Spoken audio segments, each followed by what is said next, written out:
Đi về bên đó nước ta.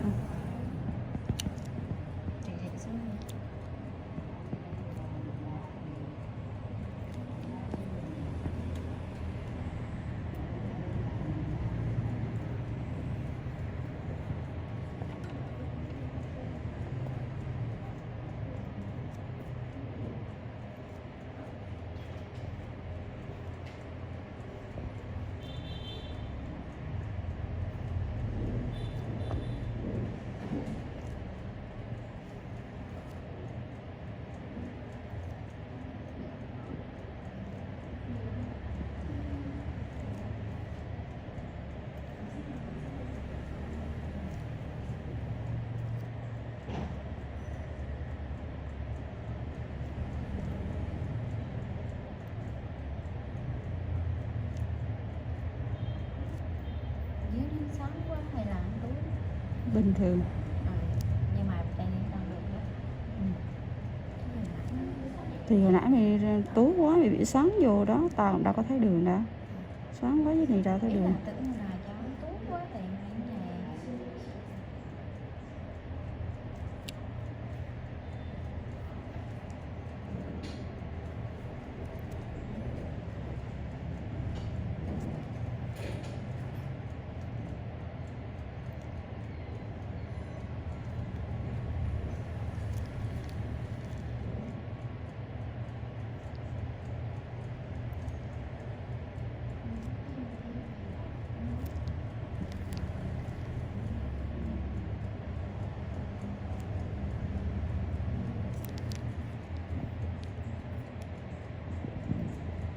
Bán này mình lại mụn khó chịu ghê.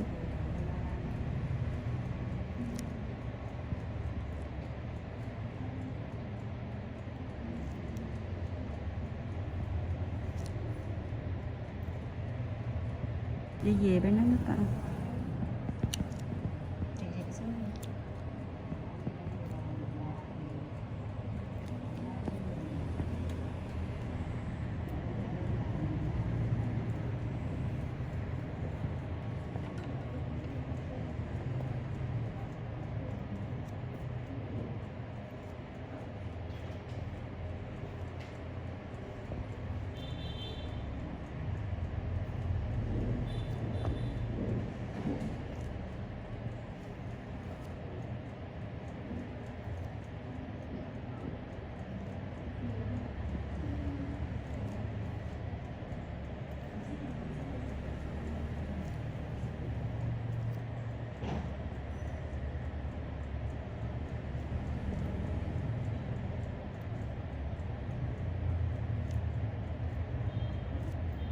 Dưới nó sáng quá hay là tối?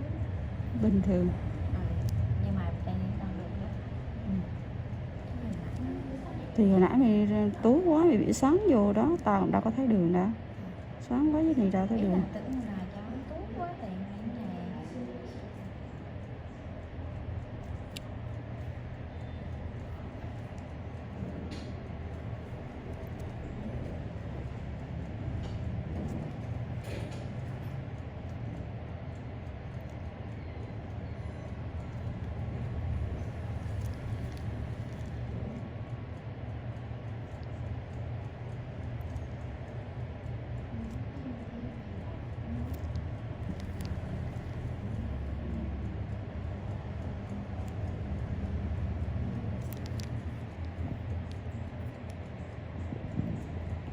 Bán này mình lại mụn khó chịu ghê.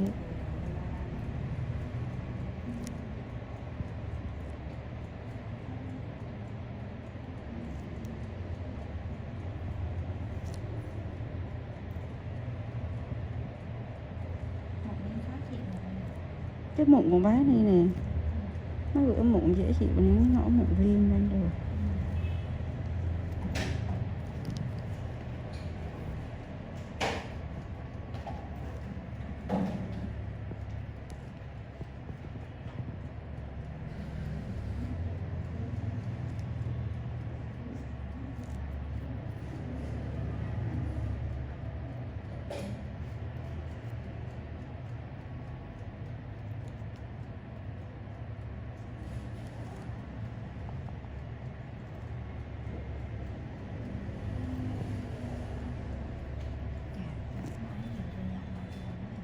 Ừ.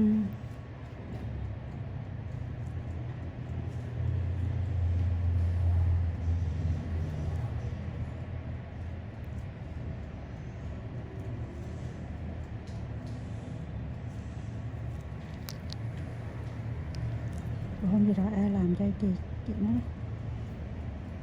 cái màu nó mày làm đó hả? Ừ. Cái màu nó mày làm đó hả?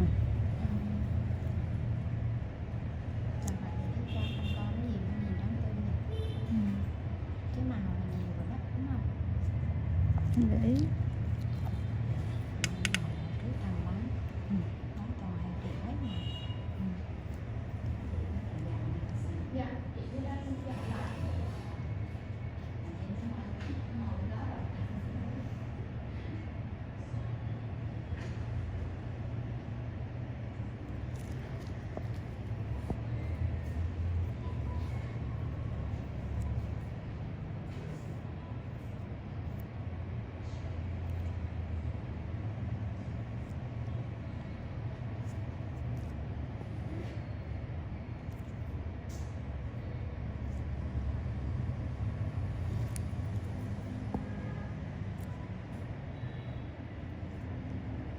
Bán lên cái nhiệt sẽ là ăn mờ ráng già đấy. Trên mạng hả?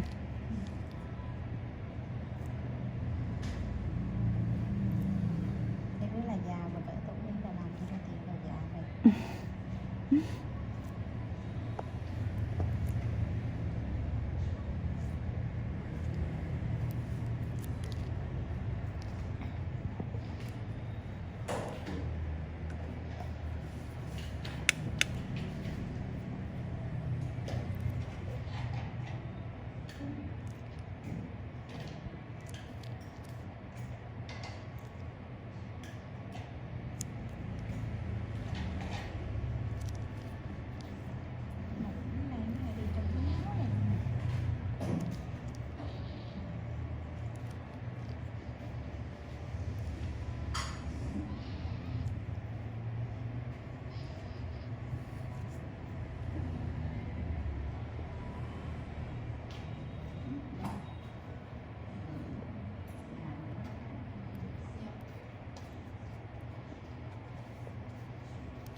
Tê canh cho chị mới đi. Tê canh cho chị nó đi cái này.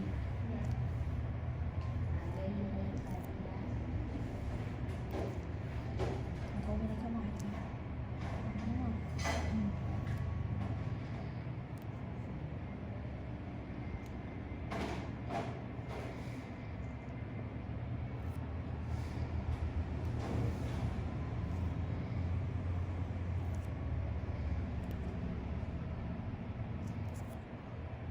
Chặt xin số điện thoại chị này, số chị Tú.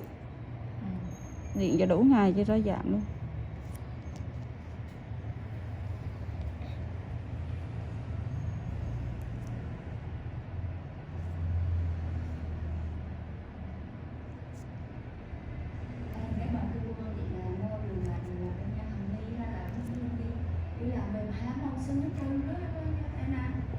Dạ, anh tùy vô cơ địa nữa chị.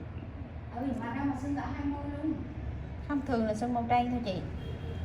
Mấy chị nó bị xung hai mâu qua, chị đi về là một bán thì mẫu mã thì mình thấy hết thôi. Mà hai chị đi là mâu nhưng là chị nói là đi buông thêm bầu ra là nó bò đó.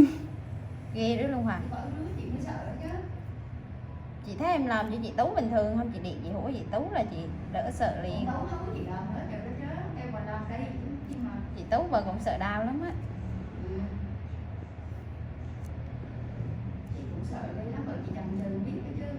Thầu làm nó khỏe lắm. Trắng này. Mỗi lần thấy mấy chị qua chị mới nói lầu gì nữa mình thấy mình không vô lò cho. Chỗ này em này. Mà bữa trước chị chỉ lên đau rồi đúng không? Ai bờ lên đây nói chuyện mua nửa tiếng rồi. À rất hả chị? Rồi đó là hai bà chạy lên tư vấn đó. Đúng rồi, chị chỉ lên đây rồi mà. Lên tư vấn. Đi bằng ô tô lên đó. Ừ. Ô tô hay cái bác đi lên cái sang cái đây đó. Lên nói chuyện sang cái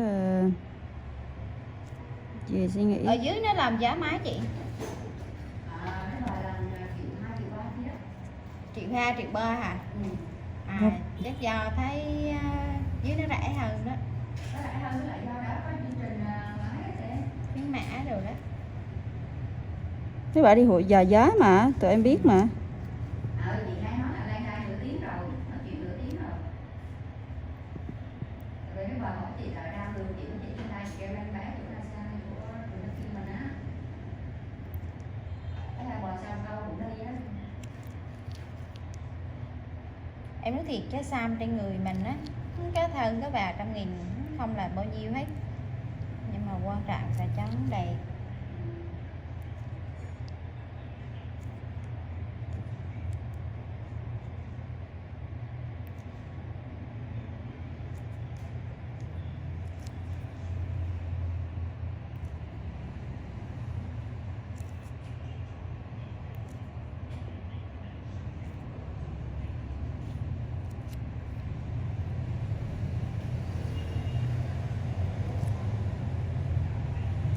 Lì ở đây cái làm đó không có chi. Lì ở đây cái làm đó không có bao nhiêu.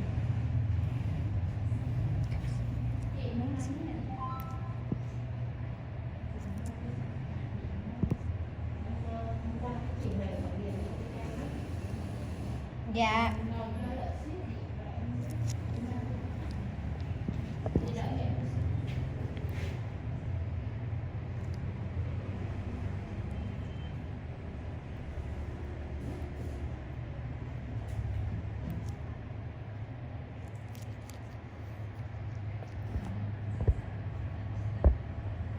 Can't lock the rear diff in 2WD, concedes horsepower bragging rights to the TRX.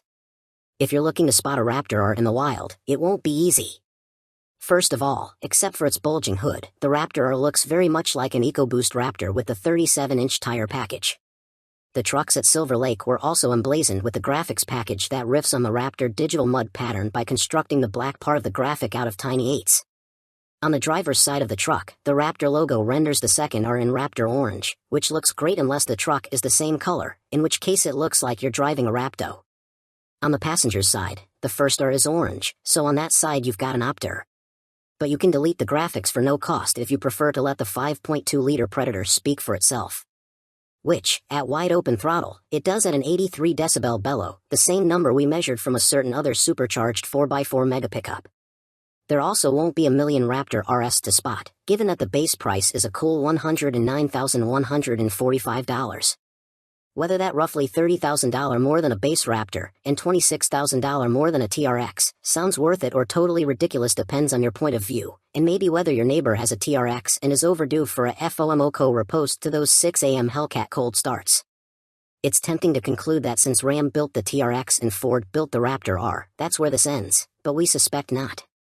GM, what say you? Our 2022 Kia Carnival proved useful and really darn nice. 40,000-mile wrap-up. Kia's overall excellence is becoming so pervasive that even its products in dwindling segments, like minivans, are now among the class leaders. Many automakers killed off their people haulers years ago in favor of three-row SUVs. Kia has a great one of those, too, in the 10 best winning Telluride, but still chose to re-up its van for a 4th generation for 2022. It even christened it with a new name, Carnival, to replace the old Sedona moniker. As minivan connoisseurs ourselves, we promptly ordered one up for a 40,000-mile test. Slightly more than a year later, we can report that the Kia Carnival not only lives up to expectations for the sliding door species but also continues to cement Kia's newfound reputation for building desirable, high-quality, and functional vehicles, no matter the form they take. Wanting to test out all the gadgets and gizmos the Carnival has to offer, we chose a loaded SX Prestige model. Finished in $495 Astra Blue paint, our van stickered for $49,000 and included a tow hitch and roof rack crossbars for maximum utility. We knew we'd be doing some hauling with this van, and we did, strapping stuff to the roof on occasion and even towing a small U-Haul trailer that was well under the 3,500-pound towing capacity. And, of course, we stuffed the Carnival's 7-seat interior full of our own precious cargo, frequently making use of its spacious cabin and creature comforts. We had mixed feelings about the second-row VIP lounge seats with their myriad power adjustments and leg rests. For some, they were a nice refuge, perfect for napping on road trips. Others found their operation clunky, and they robbed the third row of space for passengers. The fact that you can't remove them also proved annoying when hauling large items. Indeed, Kia appears to have listened, as it has made the VIP seats less available on the 2023 Carnival. They no longer come standard on the top trim, an 8-seat layout is the default setup, and are now a no-cost option. Our van's dual-screen rear entertainment system is also now optional rather than standard on the SX Prestige model. The Carnival matched its EPA combined rating during its stay with us, averaging 22 miles per gallon. That's perfectly fine, but our recent long-term test of a Toyota Sienna minivan, which comes only as a hybrid, has shown us that there's a better way.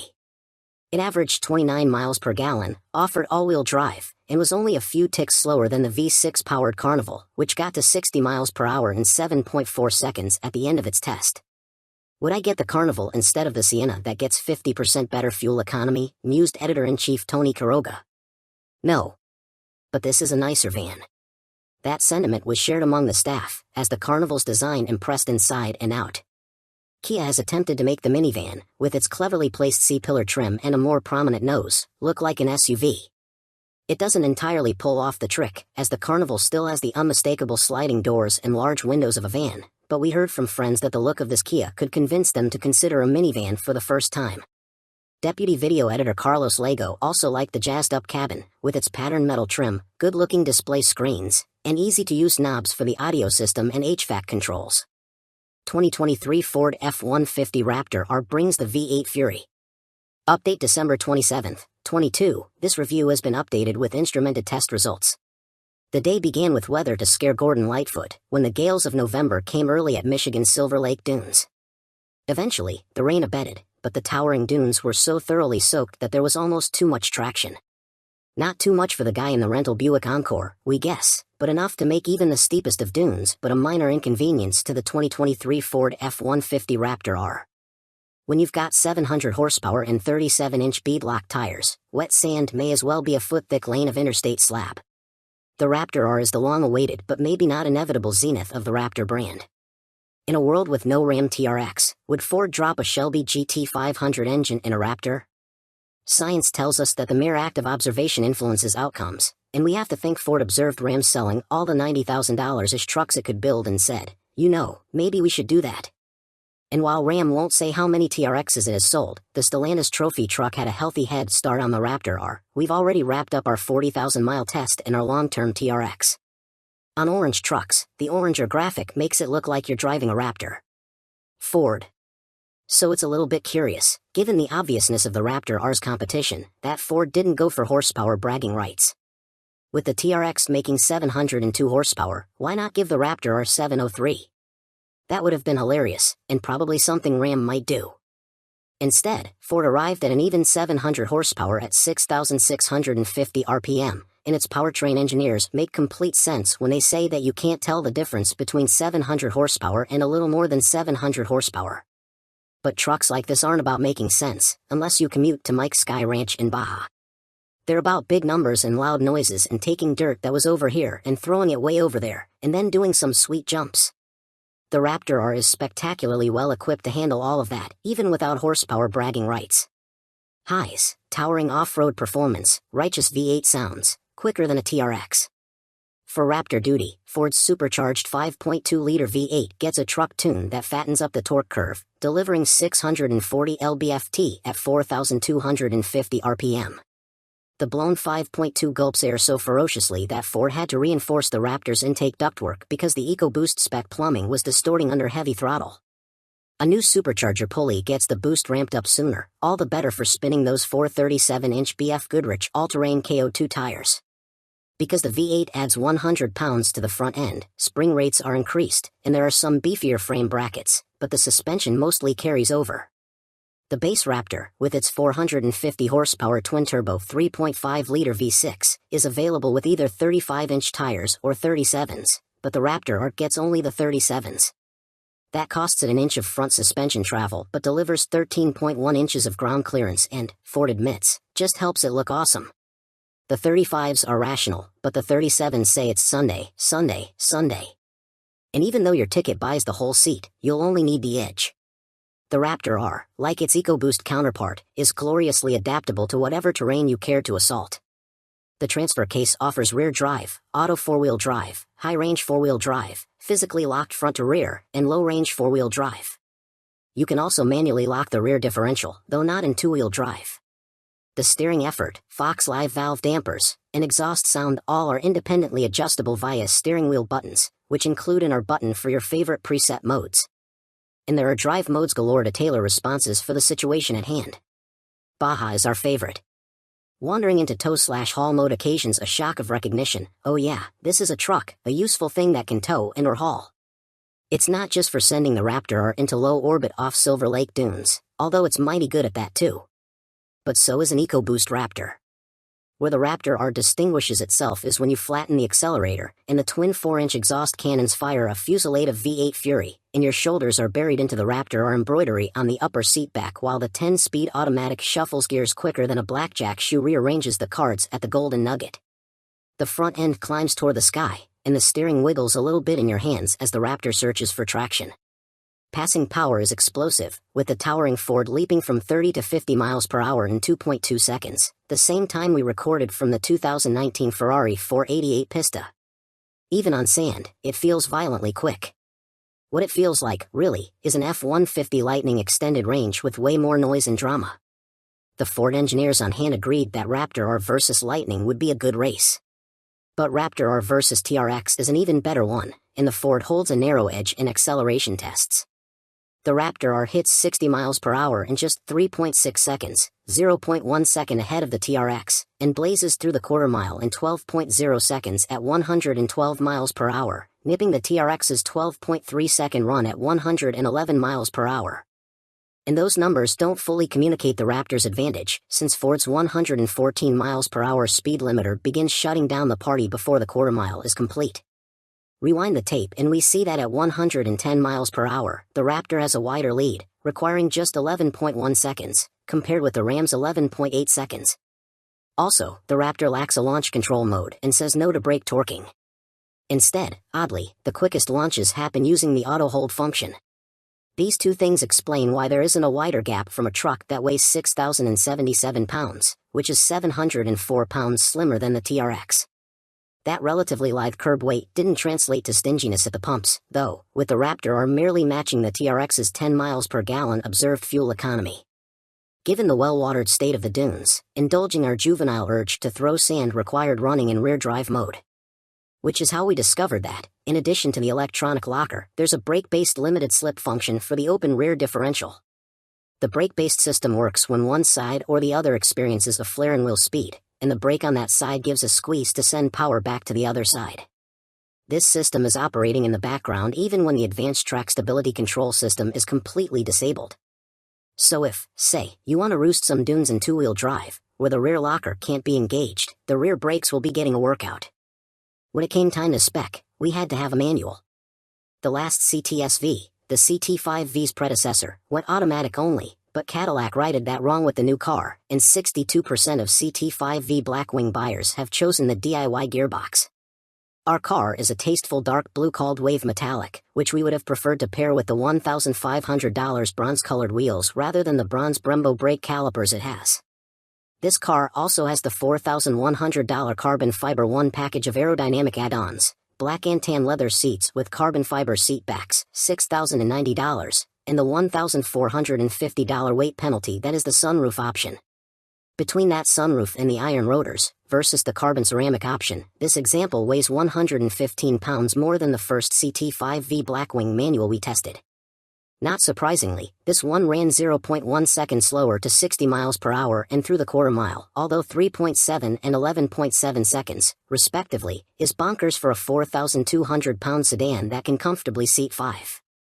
At 1.02 Gs, skid pad grip nearly matches that of the Corvette Z51, and the CT5V's 143-foot stopping distance from 70 miles per hour beats every C8 Corvette we've tested, proof that the Blackwing spec Michelin Pilot Sport 4S tires are considerably grippier than the off-the-shelf versions. But those numbers didn't come easily. The supercharged small block V8 that powered our car for its first 1,700 miles didn't survive the initial test session. After about 15 standing start acceleration runs, the V8 started misfiring dramatically, and the caddy left on a tow truck. Somehow, combustion got too lean on the even bank, which led to cylinders scoring and necessitated a heart transplant. We've outlined the carnage and findings from a teardown of that engine once it made its way back to GM in a separate story. Roughly 6 weeks later, the CT5V was back, and we started a second 1,500-mile stint of restraint to break in a new V8, keeping engine speeds below 4,000 RPM, no wide-open throttle or constant vehicle speeds. The engine swap was covered under warranty, although we got charged $50 for fuel used to test the new engine after it was installed. Back at the track a second time, the CT5 was all bellow and zest, turning in the acceleration times mentioned above. Just when we were thinking all was right once again in CT5V Blackwing land, a cluster of deer appeared during one of our final runs, and one ran into the CT5's flank, primarily damaging the passenger's side rear door.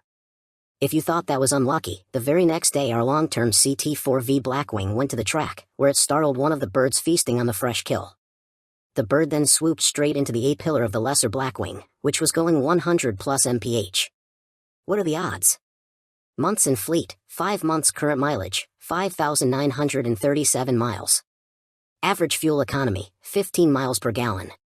Fuel tank size, 17.4 gallons. Observed fuel range, 260 miles. Service, $0 normal wear, $0 repair, $50.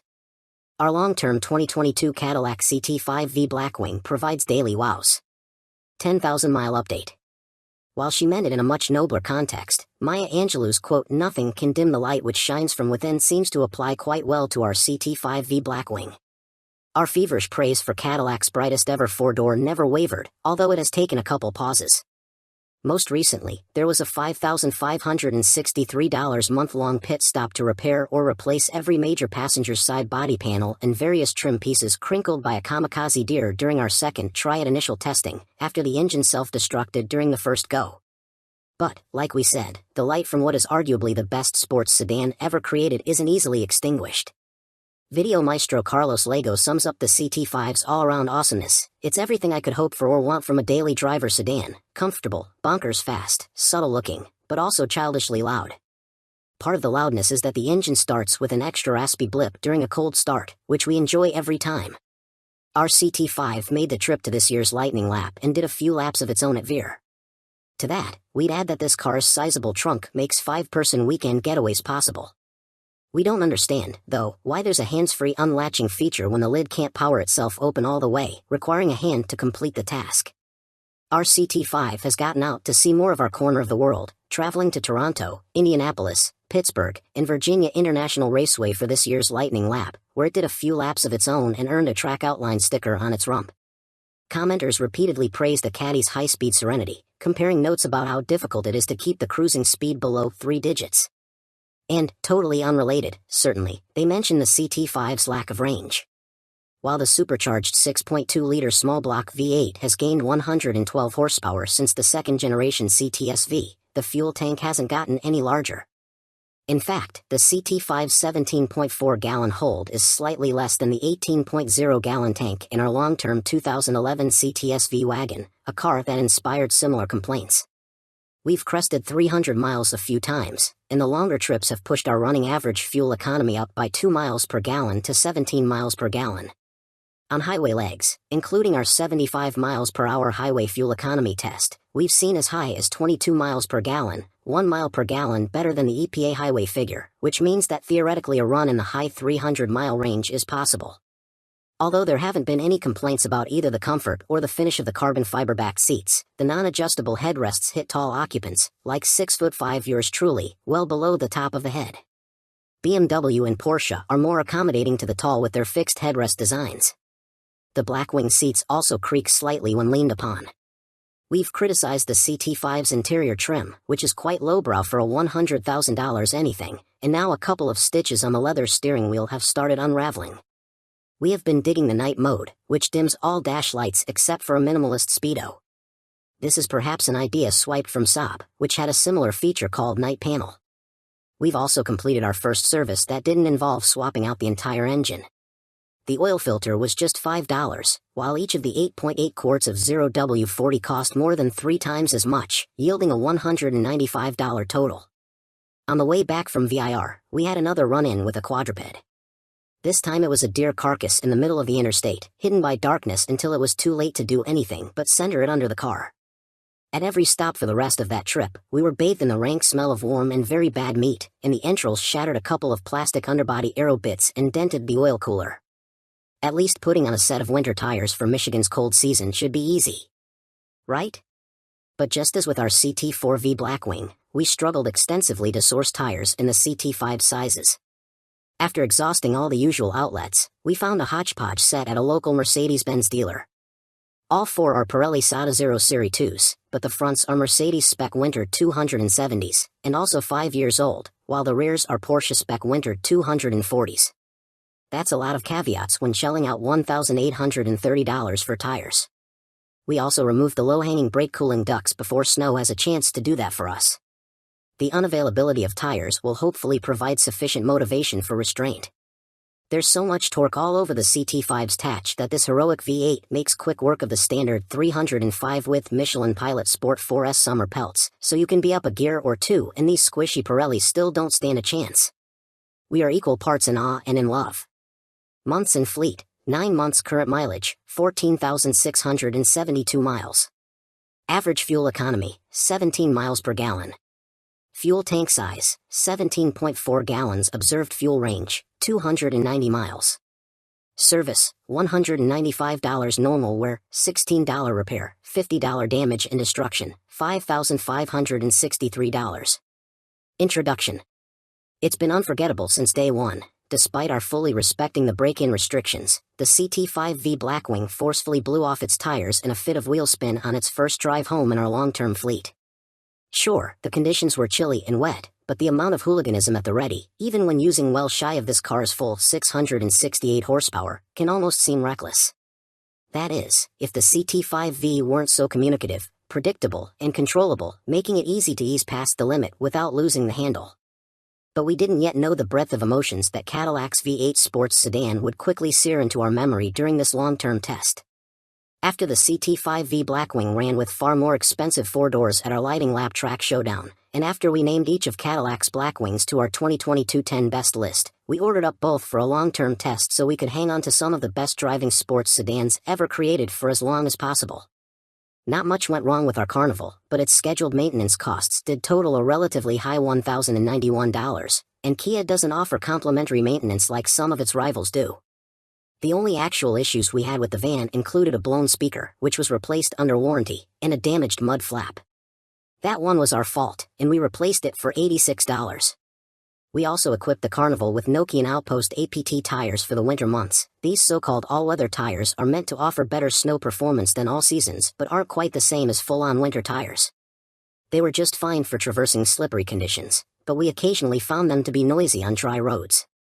Based on our experience with the Carnival, we've reaffirmed our belief that many 3-row SUV buyers would be better served by minivans.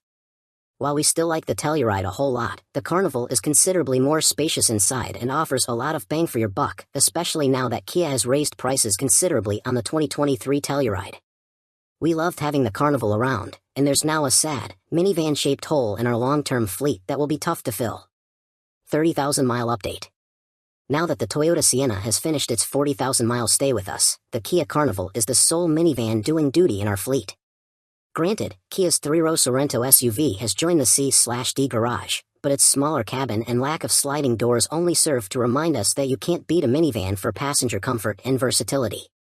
And so, we continue to put the Carnival to good use as we approach the last quarter of our long-term test, with the Kia flying past the 30,000-mile mark this summer thanks to a steady diet of road trips. Over the summer, the Carnival shuttled assorted staffers and their 93-year-old grandparents, pregnant siblings, and friends. It also went camping at the Bonnaroo Music and Arts Festival in Tennessee. It has garnered praise for its smooth ride, quiet interior, and comfortable seats, but a few small niggles have cropped up. It can be difficult to raise the heavy third-row seats from the well in the floor that they fold into. More mechanical assistance would be appreciated. And the steering wheel controls strike us as counterintuitive. When listening to music, for example, instead of pressing the up arrow to go to the next track, you press down. The Carnival is so good that tiny issues like this stand out. In previous updates, we mentioned the Carnival's optional $360 roof rail crossbars and their effect on the van's fuel economy. And we now have more data to support the hypothesis that the bars hurt highway MPG when installed. We performed our 75 miles per hour highway fuel economy test once again, but with the crossbars removed, and saw a big difference. The Carnival without the bars achieved 28 miles per gallon, compared with 25 miles per gallon with the bars installed. Overall, our fuel economy average has continued to rise and now sits at 22 miles per gallon, matching its EPA combined estimate. Regularly scheduled maintenance has continued to be, well, regular. A service at 24,149 miles included an engine air filter replacement, a tire rotation, and an inspection. The dealership forgot to perform an oil change, so we went back a few days later for that. The total came to $185. The dealership also replaced a blown right front speaker under warranty, and at 26,278 miles we replaced a damaged rear mud flap for $86 after waiting a few weeks for the part to come in. With only a few thousand miles left in its test, our Carnival SX Prestige will soon depart, and we'll be sad to see it go. Keep an eye out for a full recap of its 40,000-mile stay within the next few months. Months in fleet: 11 months current mileage, 34,191 miles. Average fuel economy, 22 miles per gallon. Fuel tank size, 19.0 gallons. Observed fuel range, 410 miles. Service, $464 normal wear, $0 repair, $0. Damage and destruction, $86. 20,000-mile update. It's only been a few months since we last checked in with our 2022 Kia Carnival, but it has already accumulated another 10,000 miles and blown past the halfway point of its 40,000-mile evaluation. And those miles haven't been easy on our Kia minivan, as we made use of its towing capacity for the first time and added Tennessee, North Carolina, Vermont, and Florida to its list of road trip destinations. The Carnival's biggest task lately was to tow a U-Haul trailer full of stuff from Michigan to New York, which it handled admirably. The Kia's stable highway manners instill confidence no matter what it's pulling, and the 3.5-liter V6 didn't feel overly taxed by the extra weight. Its indicated highway fuel economy during the trek wasn't bad, hovering around 18 to 20 miles per gallon, and the 19.0-gallon fuel tank made it easy to go 300 miles between pit stops. Unladen, we're often going over 400 miles per tank, with 457 being the current maximum. Still, that is less impressive when compared with our other long-term minivan, the Toyota Sienna Hybrid, which is averaging more than 30 miles per gallon and can easily do 500 miles on a tank. Curiously, we have pumped more than 19 gallons into the Carnival's 19.0-gallon tank on 2 occasions, and the last miles leading up to those stops weren't exactly nail-biters. We've asked Kia if there's a reserve amount that's not accounted for in the tank size rating, and we'll report back next time. 2022 GMC Hummer EV Pickup Edition 1 is our Bring a Trailer auction pick of the day. You know the drill, a new EV gets all hyped up, and a limited number of early editions sell out quickly. That means second-hand auctions are where you need to look if the FOMO is real for you. In this case, the 2022 GMC Hummer EV Pickup Edition 1 is all sold out, and given the $112,595 price when new, the current bid of $102,000 over on Bring a Trailer represents a discount. Bat, like car and driver, is part of Hearst Autos. With the auction continuing until Saturday, January 21st, we suspect the numbers will climb before it's all over. Whatever powertrain it carries, the Hummer remains a controversial vehicle. Reviewing the 1,000 horsepower, all-electric version, we once called it a definitive riposte to the EVs or wimpy crowd. If you're sad you missed out on the chance to buy one of the $100,000 plus GMC Hummer EV Edition 1 monsters, time to turn that frown upside down. A 2022 GMC Hummer EV Pickup Edition 1 with about 2,000 miles on it is currently listed for auction at the site Bring a Trailer, which, like car and driver, is part of Hearst Autos. Since you can't even place an order for a new Hummer EV right now, and when you can, deliveries might not happen until 2024, second-hand sales like this are the only way to get one in your driveway anytime soon.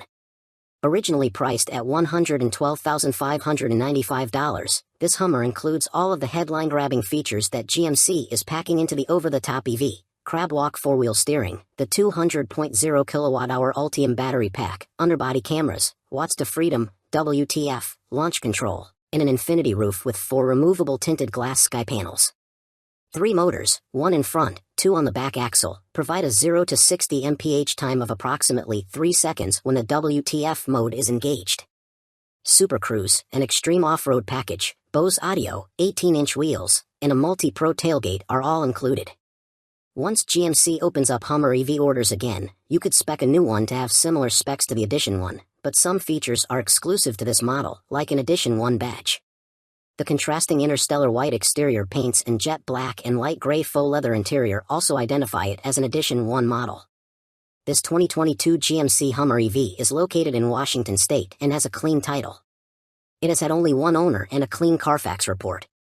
The seller is including a travel battery charger with 110V and 220V connectors and a home charging unit.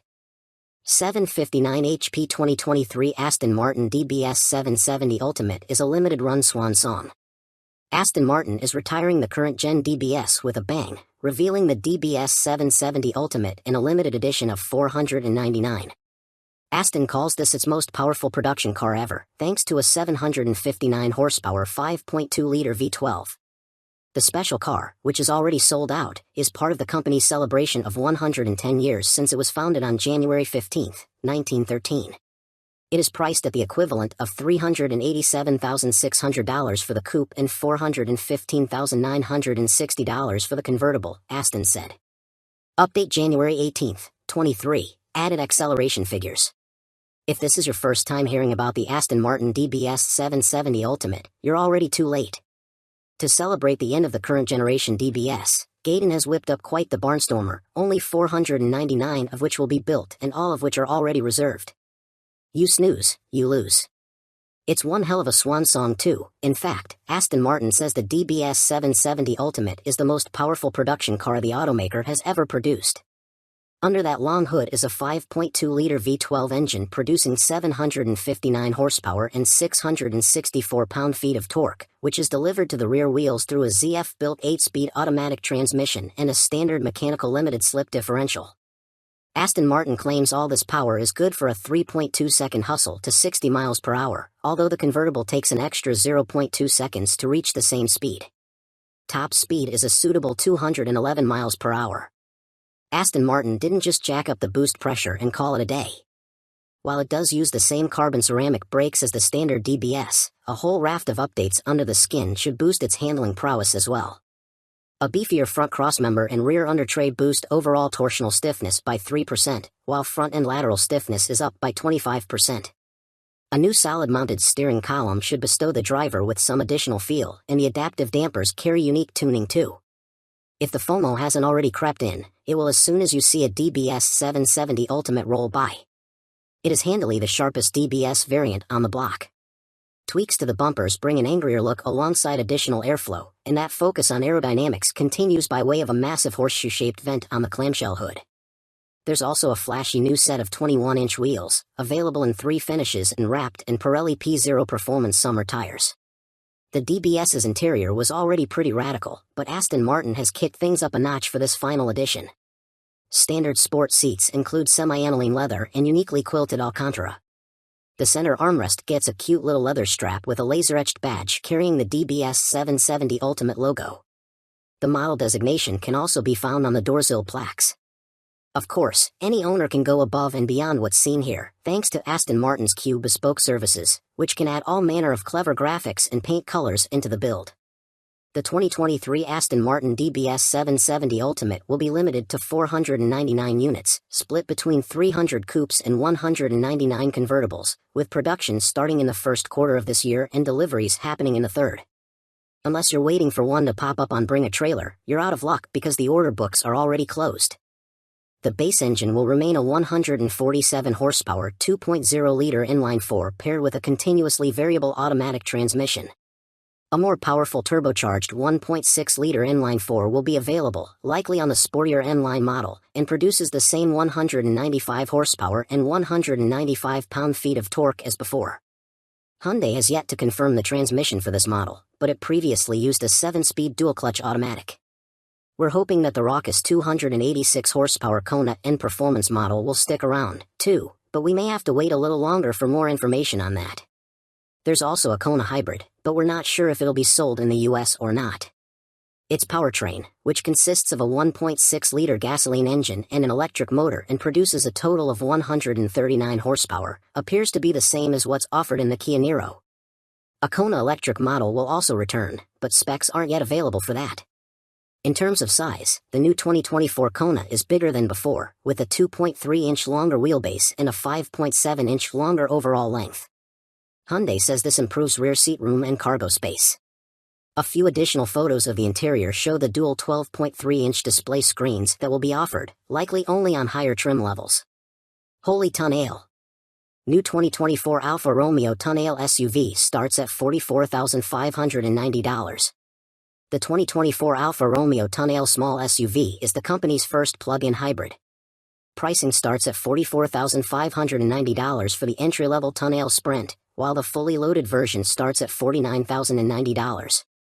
The mid-level T-Trim and top Veloce are available for pre-order today, with the Sprint ready later this spring. Every Tonale comes with a plug-in hybrid powertrain that uses a turbocharged 1.3-liter inline-4 engine and produces 285 horsepower. All-wheel drive is also standard. The Italian-built 2024 Alfa Romeo Tonale is coming to shake some Italian seasoning on the subcompact luxury crossover segment that's filled largely with German offerings such as the Audi Q3, the BMW X1, and the Mercedes-Benz GLA class.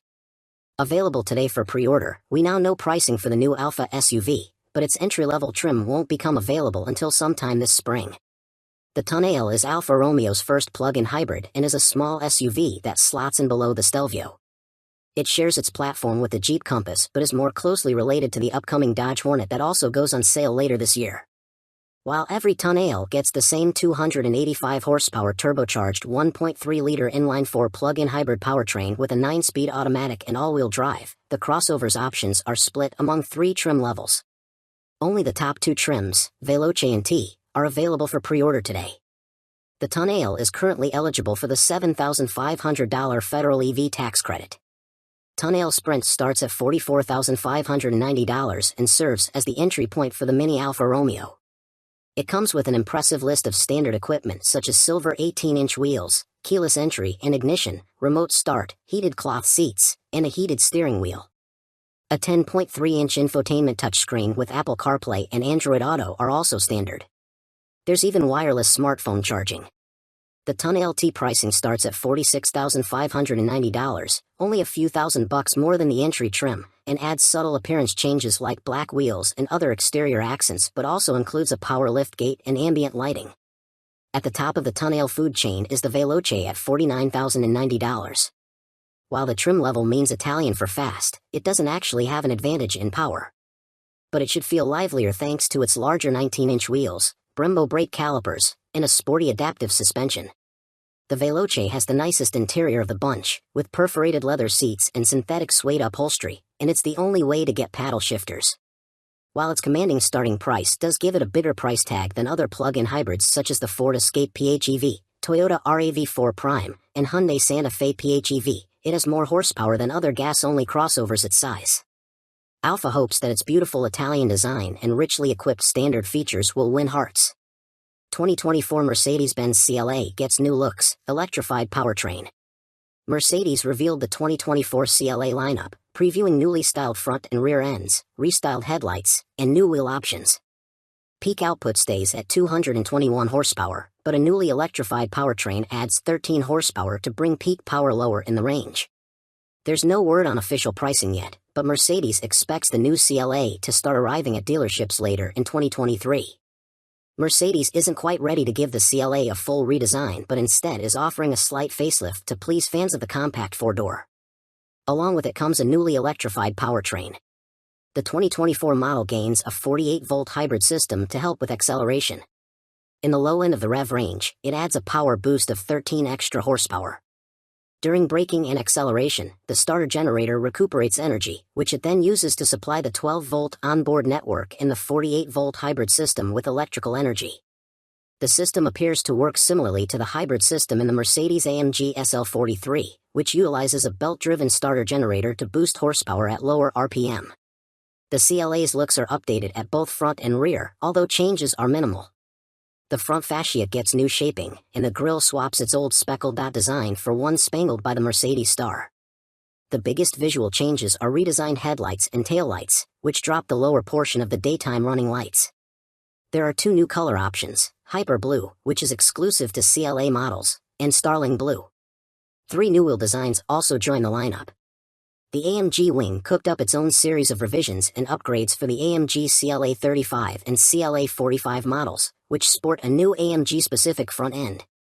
opting for the AMG Aerodynamics package plus adds a fixed rear spoiler. Output in the AMG CLA 35 stays put at 302 horsepower, though it receives the same 13 horsepower boost as the non-AMG variants. The AMG CLA 45S is a different story, with power increasing by 34 horsepower to an impressive total of 416. According to Mercedes, the AMG CLA 45S can sprint to 60 miles per hour in 4.0 seconds. Inside the CLA, the standard display has grown, with a 10.3-inch instrument cluster and a 10.3-inch touchscreen, both running the newest MBUX infotainment system. One of the features is a choice of 3 display styles: the fully informative Classic, a sporty version with a dynamic tachometer, and the minimalist discrete setting. Wireless Apple CarPlay and Android Auto have both been added, and there are new trim levels, with a choice of carbon, open-pore wood, or in an AMG-exclusive brown microfiber option. Stepping up to the AMG line brings the number of interior upholstery options from 3 to 5, adding 2-tone color schemes into the mix. Standard safety systems have been updated as well, providing customers with parking assist and a mirror package. Mercedes has not offered any word on pricing yet, but said it expects to have CLA models arriving at U.S. dealerships later in 2023. This content is imported from Pole. You may be able to find the same content in another format, or you may be able to find more information at their website. 2024 Hyundai Kona will grow larger but doesn't gain power. Hyundai has revealed more specs for the redesigned 2024 Kona. It features carryover engines and offers a hybrid variant, which hasn't yet been confirmed for the US. We expect the Kona to go on sale here later this year, although we're still waiting on US details. Hyundai's new 2024 Kona looks a whole lot different than before but doesn't appear to be as revolutionary underneath. Specs for the new model are out, in the subcompact SUV's engine choices: a naturally aspirated 2.0-liter inline-4 and a turbocharged 1.6-liter inline-4, carry over from the outgoing model. We're still waiting on details for the US model, which will confirm whether the Kona's hybrid model will make its way to our shores. 2023 BMW X1 is practical, not experimental. Update December 29, 22. This review has been updated with test results. Despite a name shared with a rocket-powered aircraft, there's little chance of mixing up BMW's X1 with Bell's. We're sure Chuck Yeager would have appreciated such luxuries as interior mood lighting and the option of a Bang & Olufsen/Carden 12-speaker stereo. Unlike his radical experimental plane, the BMW X1 is a pleasant small SUV that offers an attractive entry point to German brand motoring.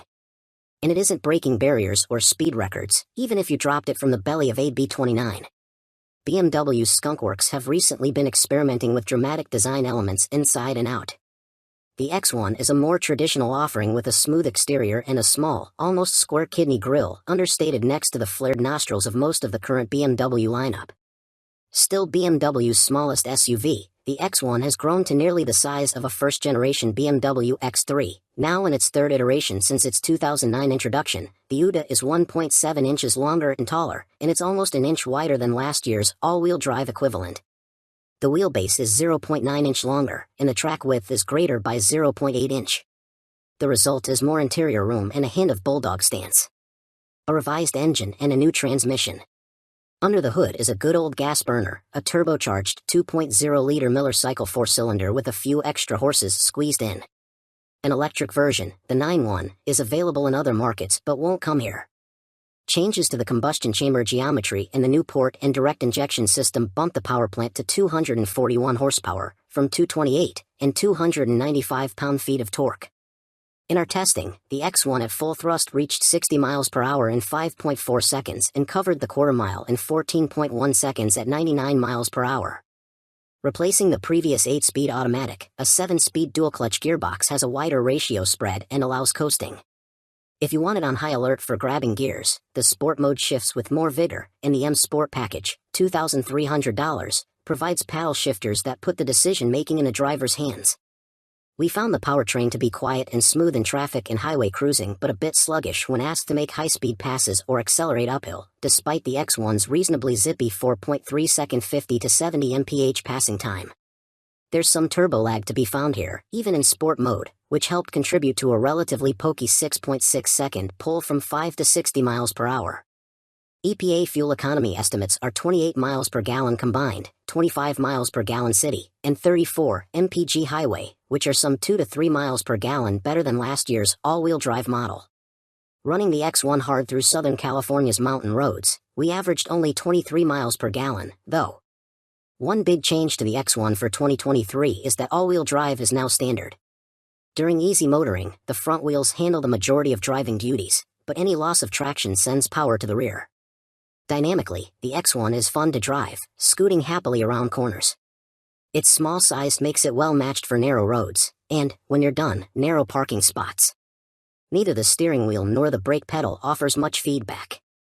Even so, on its optional 20-inch summer tires, our test car needed 167 feet to stop from 70 miles per hour and generated 0.86 g of grip on the skid pad.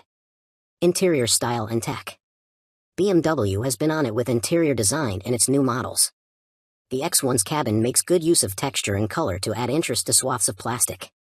The door panels in particular are appealing, pretty enough that you might leave the door open a few extra minutes so your neighbors can admire the Tweety patterned speaker grills and the gateway arch of a door handle.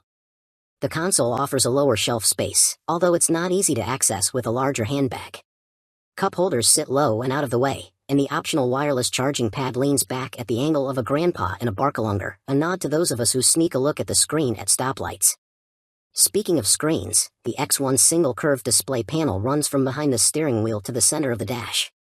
Modes offer different instrumentation designs, and the right side showcases navigation, music, and phone interfaces.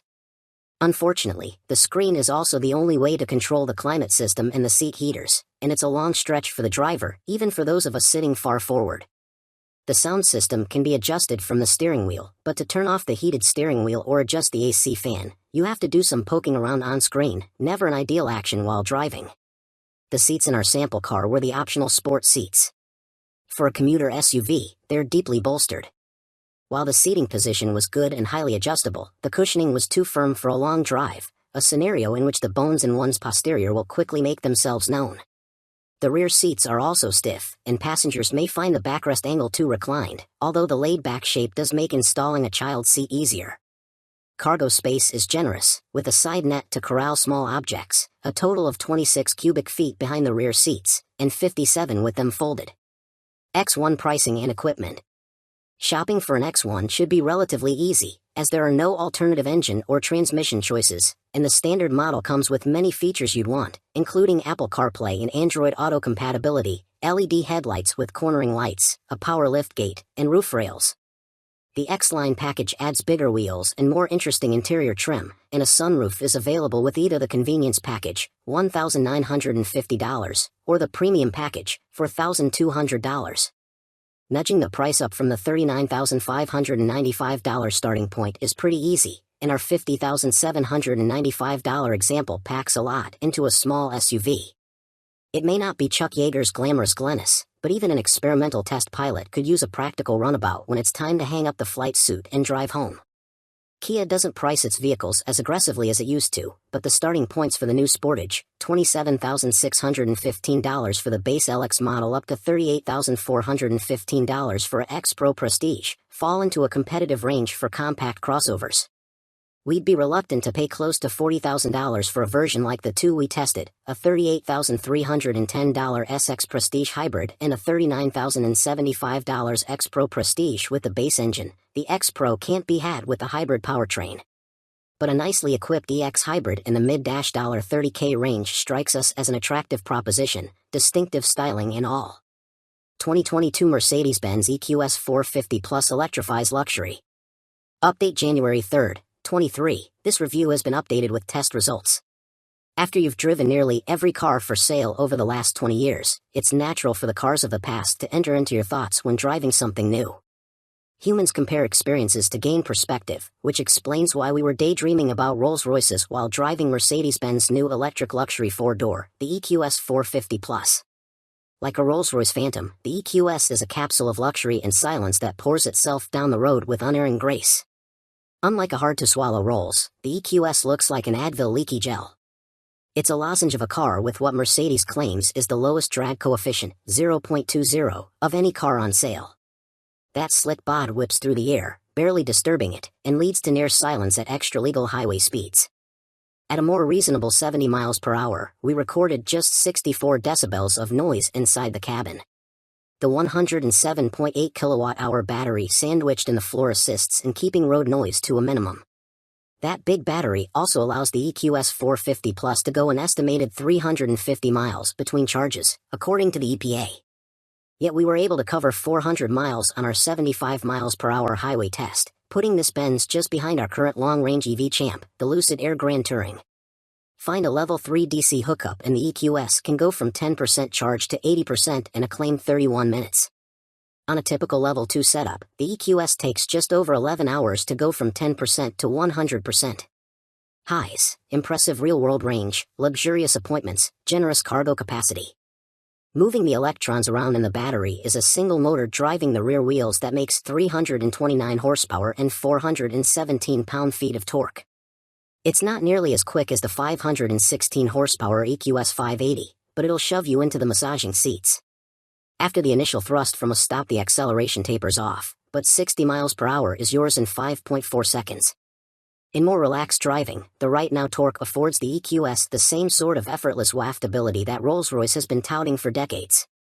Yet what really reminds us of the spirit of ecstasy is the suppleness and silence of the suspension as it glides over the tarmac.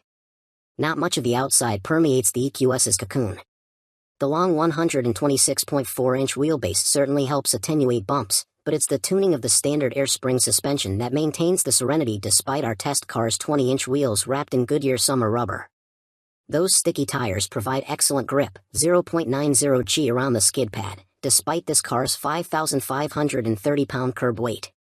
Press it hard into a corner and it remains flat, and the low center of gravity born of the massive battery in the floor seemingly drills the car into the center of the earth. Steering efforts are light and don't pick up much even in sport mode, but the easy efforts help mask the heft and size of this S-Class sized hatchback. Four-wheel steering turns the rear wheels up to 10 degrees in opposition of the fronts at low speeds, helping to shrink the turning circle to 35.7 feet, making this very big Benz feel like an A-Class. There's an ease and luxury to the whole driving experience that is only interrupted by the brakes. Hitting the brakes in the EQS starts with energy regeneration from the motors and then blends in the stopping power of the 4 massive brake rotors. Stepping into the brake pedal is an initially mushy experience that doesn't slow the car much. Keep pushing and you reach a hard point where the pedal resists being moved farther.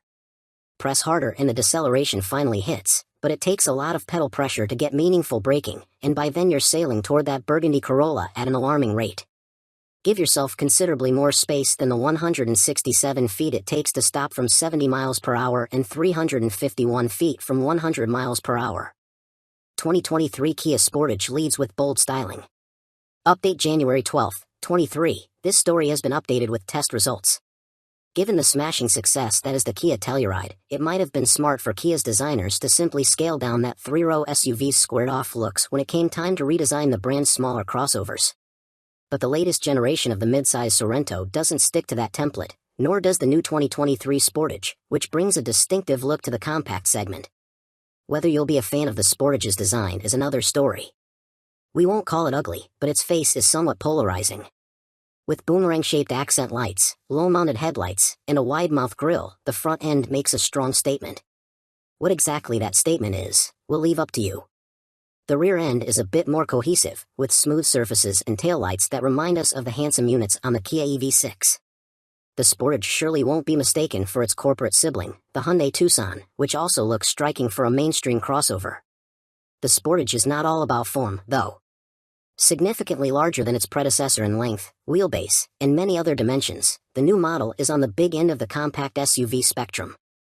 It doesn't offer a third row of seats like the Volkswagen Tiguan and the Mitsubishi Outlander, but a 3.4-inch increase in wheelbase greatly expands its rear seat and cargo space.